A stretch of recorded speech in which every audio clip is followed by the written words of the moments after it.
দাও বন্ধুরা, তোমরা আগে ভিডিওটা ভালো করে দেখো, তারপর আমরা এর ফানি কমেন্ট পড়বো। রিমুভার দিলেই তো উঠে যেত, তাহলে তো আর রেজিস্ট্রিতে বাধা পড়তো না। জানো তো, আমরা প্লাস ওর ফ্যামিলি মেম্বার্সরা সবাই অনেকভাবে ট্রাই করেছে মেহেন্দিটা রিমুভ করার জন্য, কিন্তু যেহেতু কাবেরী মেহেন্দি ওটা কোনোভাবেই উঠতেই চাইলো না। আর বেশি ঘষাঘষি করার কারণে রেজিস্ট্রি অফিস থেকে বললো যে হাতের নাকি শিরাই উঠে গেছে, এখন আর কোনো মতেই হবে না। শেষ অবধি আজকে রেজিস্ট্রি হলোই। তো চলিয়ে শুরু করতে হ্যাঁ। হায় রে ভগবান, শেষমেশ মেহেন্দির জন্য বিয়ে আটকে গেল।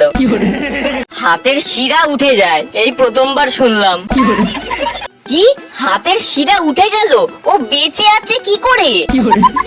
ভাই তুই মিনিমাম স্টাডি করেছিস, ওটা শিরা না রেখা। কোলগেট দিলেই উঠে যায়। খুব ভালো, বন্ধ হয়ে গেল। হাতের শিরা তো ভিতরে আছে, তাহলে শিরা কি করে উঠে যায়? আপু, হারপিক দিলেও তো হতো। আরে ওটা শিরা না রে, ওটা রেখা। ভুল বকার আগে ভালো করে পড়াশোনা কর, ভিউ বাড়াতে গিয়ে হাতের শিরাই উঠিয়ে দিচ্ছে। এই অশিক্ষিত ছাপড়িটা আমার ফিডেই কেন আসে বারবার?